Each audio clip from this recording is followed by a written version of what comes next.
அல்ஹம்துலில்லாஹ். எல்லாம் பெரிய பெரிய அறிவாக இருக்கீங்க, என்ன பேசுறது தெரியல. நானும் ஒரு தீனிக்கு முன்னாள் மாணவங்களை பதிவு செய்றேன். நான் ஒன்றும் பெரிய லெவல்ல படிக்கிறவன் தான் கிடையாது, சும்மா லோ கிளாஸ் தான். ஆனா எல்லாரையும் முடியும்னு சொல்லிட்டு 2 கல்வி, மார்க்க கல்வி, உலக கல்வி ரெண்டுமே பெற்று இப்போ பட்டம் வாங்க போறோம். அடுத்ததாக ஒரு சிறு உரையை சொல்லி என்னோட உரையை சொல்லிக்கிறேன். அல்ஹம்துலில்லாஹ் அல்ஹம்துலில்லாஹ் ரப்பில் ஆலமீன் والعاقبة للمتقين والصلاة والسلام على سيدنا أشرف المرسلين وعلى آله وصحبه وسلم. قال الله تعالى قل هل يستوي الذين والذين لا يعلمون.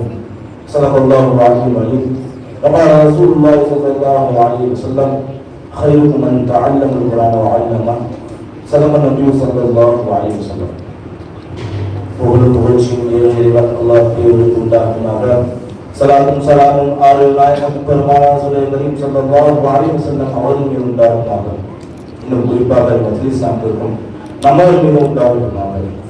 எனது உரையை ஆரம்பிக்கும் இஸ்லாத்தின் முதல் சலாத்தை தெரிவித்துக் கொள்கிறேன். அஸ்ஸலாமு அலைக்கும் வரஹ்மத்துல்லாஹி வபரகாத்துஹு. மார்க்க கல்வி என்பது ஒரு மனிதனுக்கு அடையாளமாக இருக்கிறது. இன்றைய காலகட்டத்தில் மார்க்க கல்வியும் உலக கல்வியும் இந்தியாவில் இருக்கிறது. அல்லாஹ் தஆலா நாயகம் ஸல்லல்லாஹு அலைஹி வஸல்லம் அவர்களுக்கு இறக்கிய முதல் வகி இக்ரா ஓதுவீராக படிப்பீராக என்று அல்லாஹ் தஆலா முதல் வகியில வஸ்தான் கல்வியின் முக்கியத்துவத்தை. அடுத்ததாக நாயகம் ஸல்லல்லாஹு அலைஹி வஸல்லம் அவர்கள் எடுத்துக்கொண்டார். பத்ர்ல 70 கைதிகள் பிடிபட்டாங்க. அது நாயகம் ஸல்லல்லாஹு அலைஹி வஸல்லம் அவங்க 2000 இருந்து 4000 வரை விருதா பெற்று அவங்க விடுதலை செஞ்சவங்க தீர்ப்பு செய்யறாங்க. அப்ப அந்த கைதிகள் நாயகம் ஸல்லல்லாஹு அலைஹி வஸல்லம் அவங்க வருவாங்க. அவர்கள் இருக்காங்க. அவங்க விடுதலை செய்யறதுக்காக ஒரு தங்க மாலை கொடுத்தாங்க. இது மாதிரி நாயகம் ஸல்லல்லாஹு அலைஹி வஸல்லம் ஒரு கண் கலந்துருக்காங்க. ஏன்னா அந்த தங்க மாலை அன்பு மனைவி அவர்களுடையது. அதனால அவங்க தன்னுடைய மகனால செய்யப் அவர்கள் திருமண பரிசா அந்த தங்க மாலையை கொடுக்குறாங்க. நாயகம் ஸல்லல்லாஹு அலைஹி வஸல்லம் கண் கலந்த பார்த்து சஹாபாக்கள் யா ரசூலல்லாஹ், நீங்க வேணா அவங்கள்ட்ட அந்த நகையை வாங்க வேணாம், நீங்க விடுதலை செஞ்சிடலாம் சொன்னதுக்கு அது நேருக்கு மூலமாக இருக்கு.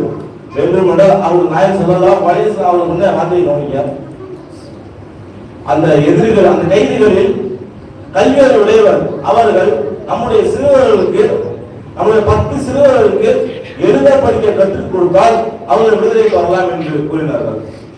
அந்த மெத்தட்ல பயன்படுத்துறவங்க ஜெயித் பின் சாபித் ரலியல்லாஹு அன்ஹு அவங்க என்ன செய்யலாம், பிற்காலத்தில் குர்ஆனை ஒன்று திட்டம் பணியை இவங்க ஈடுபட்டார்கள். அல்லாஹ் தஆலா தன் திருமறையில் கூறியார், குல் மன் யஸ்தவில்லதீன வல்லதீன லா யஅலமூன்.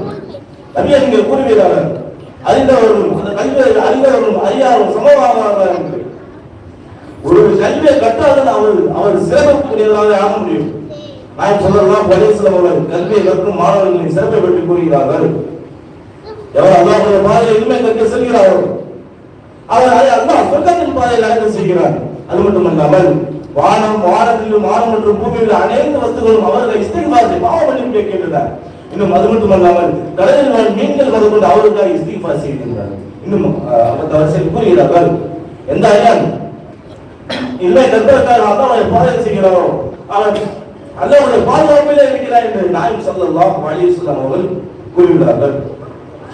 ஒரு சிறு வருத்தம் என்னவென்றால், எத்தனை பெற்றோர்கள் தனது மகனை ஆலயமாக்க வேண்டும், ஹாஃபிலாக என்று முயற்சி செய்கிறார்கள். ஆனால் இறுதியில் முடக்கப்பட்டு வருகிறார்கள். ஆனால் சில மகன்கள் ஆசைப்படுகிறார்கள், ஆலயமாக வேண்டும், ஹாஃபிலாக ஆசைப்படுகிறார்கள். ஆனால் பெற்றோர்கள் கவனிக்கணும், ஆனால் பெற்றோர்கள் எதிர்காலத்தில் அவர்கள் சந்திக்கூடிய பிரச்சனையையும் அதுவும் வறுமையான வாழ்வையை கூறி அவர்கள் எச்சரித்து அவர்களை ஓரப்போவதை தடுத்து விடுகிறார்கள். ரொம்ப கவலைக்குரிய விஷயம். ஆனா அவங்களுக்கு தெரியாது, எந்த பெற்றோர் தனது மகனை ஆயுதமாகவோ ஆப்பிளாகவோ ஆக்கிறாரோ அவருக்கு மறுமையில் சூரியனை பிரகாசமாக அல்லாஹ் அவர் கிரீடத்தை வழங்குகிறார் என்று. அல்லாஹ் அந்த பாக்கியத்தை நமக்கும் அருள்வானாக. ஓதக்கூடிய மாணவன் அவங்க இல்மை கற்க அவங்க அதிகமாக முயற்சி முக்கியம். உதாரணமா சொல்ல போனா அஃதாசாமி ரஹ்மத்துல்லாஹி அலைஹி அவங்க சுத்தமா படிக்கவே தெரியாது, எந்த ஒரு கிதாபையுமே அவங்களால வாசிக்கவே தெரியாது. அவங்க என்ன செய்யறாங்க, எந்த கிட்ட ஒரு சுத்தம் எல்லாமே கிண்டல் கேள்வி கிண்டல் செய்யறாங்க. ஒரு நாய்க்கலாக கிண்டல் உஸ்தாதுகள் ஆசிரியர்கள் முதற்கொண்டு அவங்க வந்து கேள்வி கிண்டல் செய்யறாங்க. ஆனா அவங்க கலந்து உட்காராம இதான் வாட்சி கொண்டே இருக்க முயற்சி செய்யறாங்க. எப்படியா வாட்சாலும் முயற்சி செய்யறாங்க. எந்த அளவு மாணவர்கள் எல்லாமே விளையாட போயிடுவாங்க. ஆனா இவங்க அந்த டைம்ல உட்காந்து கிதாபை வாசிக்கிறதுக்கு முயற்சி செஞ்சு கொண்டே இருப்பாங்க. ஒரு நாள் அவங்க கிதாபே தலைவர் தூங்கிடுறாங்க. அப்ப தன்னுடைய நாயகம் ஸல்லல்லாஹு அலைஹி வஸல்லம் அவங்க கனவுல வந்து தன்னுடைய உமிழ் நீரை அவர் வாங்கி வைக்கிறார். அந்த வருத்தத்தின் காரணமாக அவர் அனைத்து கிதாபை சாதாரணமாக வாசிக்க ஆரம்பித்து விட்டார்கள். அது மட்டுமா அவர்கள் எழுதிய கிதாபை வாசிப்பதற்கு ஒரு தனி தகுதி வேண்டும். அடுத்ததாக உங்களுக்கு எல்லாமே தாமஸ் அல்வா எடிசன் தெரியும். அவர் அந்த பல்பை கண்டுபிடிச்சாரு. ஆனா அவருக்கு சின்ன வயசுல இருக்கும் போது அவருக்கு டிஸ்லெக்ஸியா என்ற நோய் இருந்துச்சு. அதனால அவருக்கு வந்து படிக்கவும் முடியாது, சொல்றதே புரிஞ்சுக்கவும் முடியல. அதனால எல்லாமே அவங்க கேள்வி செய்யறாங்க, உங்களுக்கு கடைசியா என்ன சார் ஒண்ணுமே லாய்க்கல சொல்லி ஸ்கூலை விட்டு துரத்தி விட்டுறாங்க. அவங்க அம்மா ஒரு டீச்சரா இருந்தா என்ன சொன்னாங்க, வந்து வீட்டிலேயே சொல்லி தராங்க. அவர் சின்ன ரிசர்ச் செய்யணும், ஏதாவது ஆய்வு செஞ்சுட்டே இருக்கணும்னு சொல்லி அவருக்கு வந்து அதிகமாக ஆர்வம் இருந்துச்சு. ஒரு நாள் அந்த மாதிரிதான் ஒரு ட்ரெயின்ல வந்து ரிசர்ச் செஞ்சுட்டு அப்ப என்னாச்சு, ட்ரெயின் வந்து விபத்து ஏற்பட்டுருச்சு. அதனால என்ன ட்ரெயின் மாஸ்டர் வந்து பலம் காலில் அடிச்சுனா அவருக்கு சூடா போச்சு. அதுக்கு என்ன செய்வார், அவரோட அடுத்து இவரோட கண்டுபிடிக்கலாம் பல்பை கண்டுபிடிக்கணும். பல்பை கண்டுபிடிக்க என்ன செய்யறாரு, ஒவ்வொரு நாளா போறாரு, ஒன்னும் வேலை கேட்கல. அதை கண்டுபிடி அந்த பல்பை எரிய வைக்கிறது 10,000 பொருளை வந்து அவர் வந்து யூஸ் பண்றாரு, ஒன்னும் வேலை கேட்கல. எல்லாமே அவர் வந்து போட்டு போயிட்டாரு. அவரை சொல்லி மட்டம் கட்ட ஆரம்பிச்சிட்டாரு. அவர் அப்ப சொன்ன ஒரு வார்த்தை, இந்த 10,000 பொருளை வச்சு இந்த லைட் எரிய முடியாது அப்படின்னு சொல்லி எல்லாரும் சொல்றாரு. அதுக்கப்புறம் சும்மாலாம் இல்ல, அதுக்கப்புறம் என்ன செய்யறாரு, டங்ஸ்டன் லீஃப் அந்த லீஃபை வச்சு பல்பு எரிய வச்சிடறாரு. முன்னாடி அந்த தாமஸ் எடிசன் இறந்துட்டாரு. இறந்த பின்னாடி அமெரிக்கா ஒரு நிமிஷம் லைட் எல்லாரும் ஆஃப் பண்ணிட்டாங்க, 4 ஆஃப் பண்ணிட்டாங்க. தாமஸ் எடிசன் மட்டும் ஒருத்தர் இல்லனா இந்த உலகமே இப்படிதான் சொல்லிட்டு அவரோட ஆய்வுகளை வந்து இப்ப வந்து பிரமிச்சு பேசிட்டு இருக்காங்க.